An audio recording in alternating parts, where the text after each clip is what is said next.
Sige anak, mag-usap muna kayo ng tatay mo. Babalik ako dito para sunduin ka.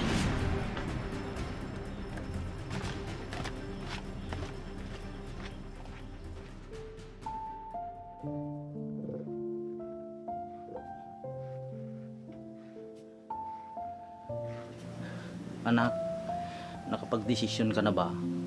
Opo, Tay. Tay, hindi po ako sasama kay nanay. Kayo po ang kasama ko mula nung bata pa ako. Kaya hindi po kita iiwan. Anak, hindi ko naman pinagdadamot sa'yo na makatikim ka ng magandang buhay. Hindi ko naman po kailangan yun, Tay.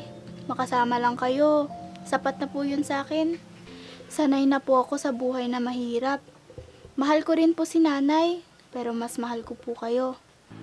Ikaw ang bahala, anak. Atay, maupo muna po kayo at kukuhanan ko po kayo ng maiinom.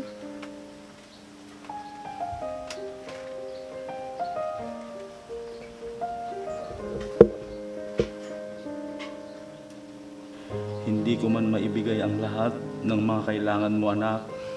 Handa naman akong isakripisyo ang buhay ko para lang mabigyan ka ng magandang kinabukasan. Diyos ko, tulungan niyo po akong makapagtrabahong muli para sa anak ko.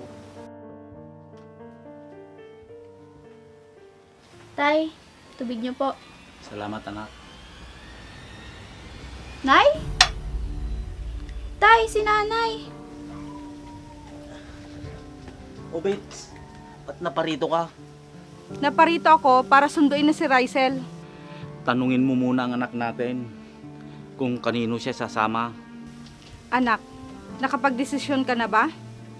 Nay, hindi ko po iiwan si tatay. Yan po ang desisyon ko. Hindi pwede yan. Matagal kang nawalay sa akin, kaya sa akin ka sumama. Hindi ka mapapaaral ng tatay mo, anak. Ako, kaya kong ibigay ang lahat ng pangangailangan mo. Basta po, buo na po ang desisyon ko. Dito lang ako. Bahala na nga kayo. Balang araw, lalapit din kayo sa akin.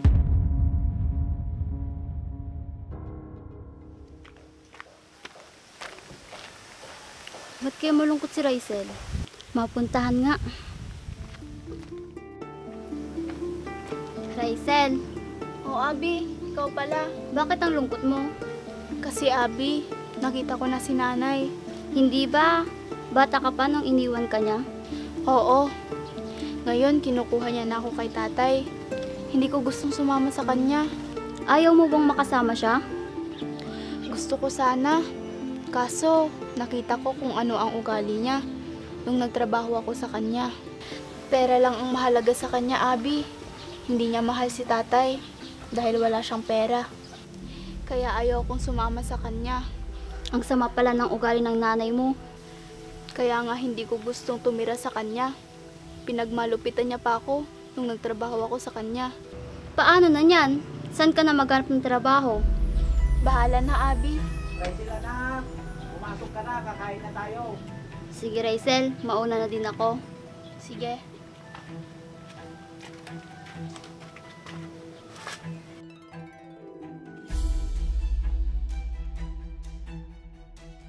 Kawawa naman si Rysel. Nakita nga niya ang nanay niya. Ganun naman pala ang ugali.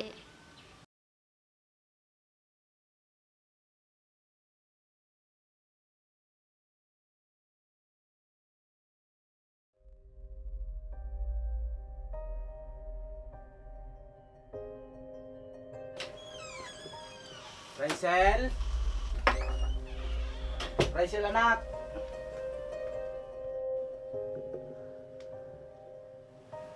Tanghali na, ba't di ka pa bumabangon? Anak, may lagnat ka. Sandali lang, ikukuha kita ng gamot. Anak, bumangon ka na dyan. Ito pala yung gamot.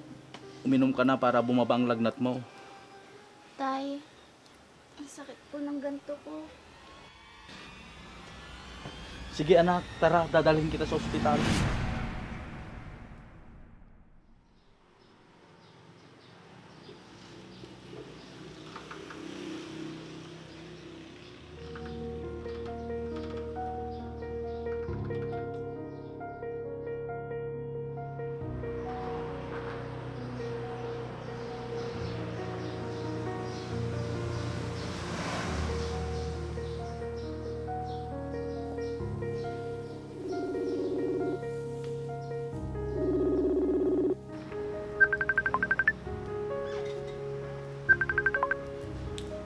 Bakit, Berto?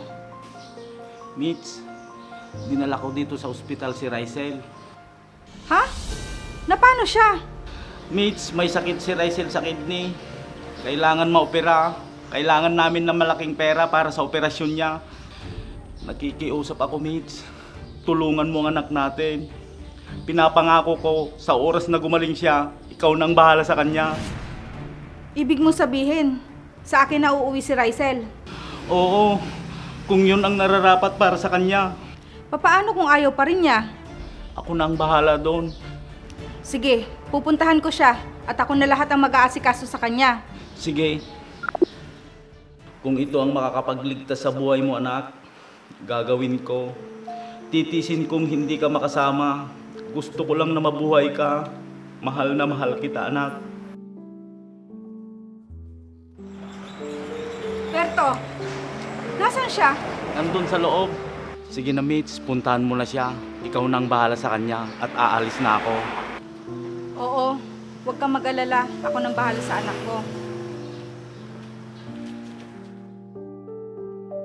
Patawarin mo ako, anak. Alam kong hindi mo gusto ang ginawa ko.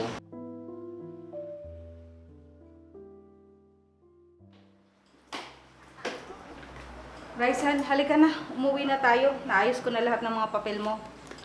Bakit po kayo ang nandito? Asan po si tatay? Naghihintay na sa bahay ang tatay mo, anak. Sa bahay niyo po? Bakit po nandun siya? Basta, umuwi na muna tayo. Sige po.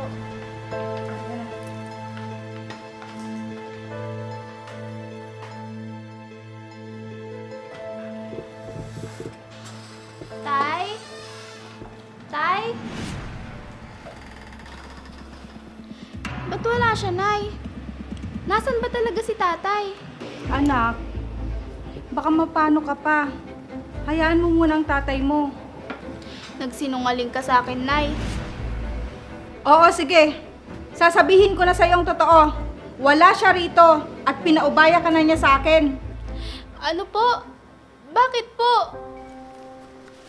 Anak, nandito naman ako. Dito ka na sa akin titira.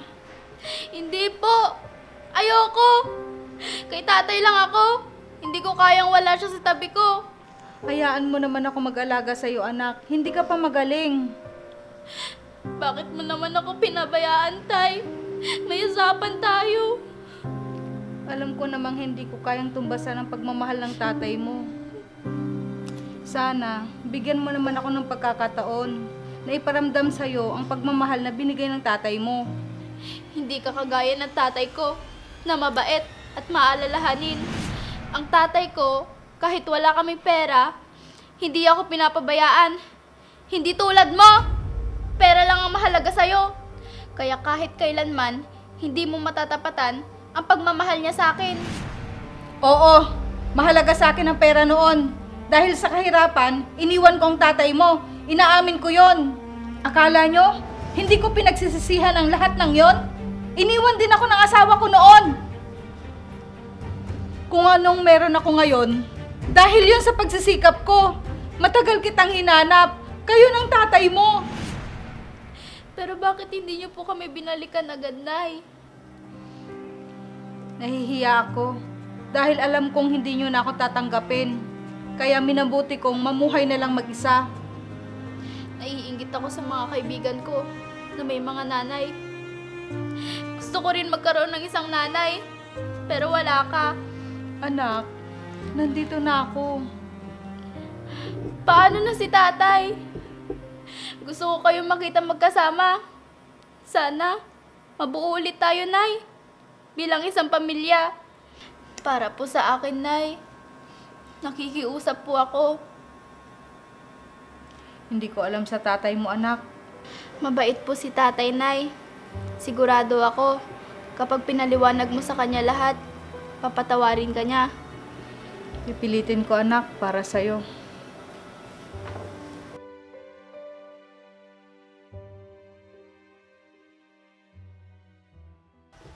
Tao po! Tao po! Berto? Parang boses ni Mitch yun, ah. Bakit kaya?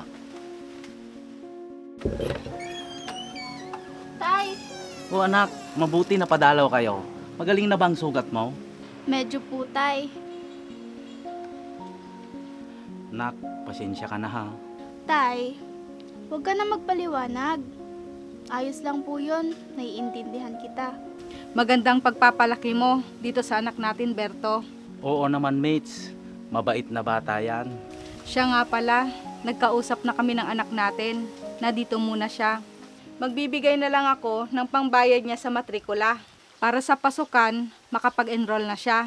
Nako, nakakaya naman sa'yo mates. Pareho niya tayong magulang, kaya may karapatan akong tulungan siya at pag-aralin. Aasikasuhin ko lang ang negosyo ko sa ibang bansa. Tay, hindi niyo po ba pipigilan si nanay na lumayo ulit? Huwag kang maingay dyan anak. Sige na, tay. Alam ko namang may nararamdaman ka pa para kay nanay. Nay, di ba pwedeng wag muna po kayo umalis? Bakit naman, anak? Si tatay po kasi. Anak, huwag mo naman akong ipapahiya. O sige na, hindi na ako magtatagal. Mates, dito ka naman ang halian. Tamang-tama, may binili akong isda at yun ang ulamin natin. Sige, paborito ko pa naman yon. Parang alam mo pupunta dito si nanay, tay, ah. Kaya ka nagluto ng isda. Hindi nagkataon lang anak. Si tatay talaga, palusot pa. Ang ingay mo naman. Tara na nga, pumasok na tayo sa loob at makakain na tayo. Sige.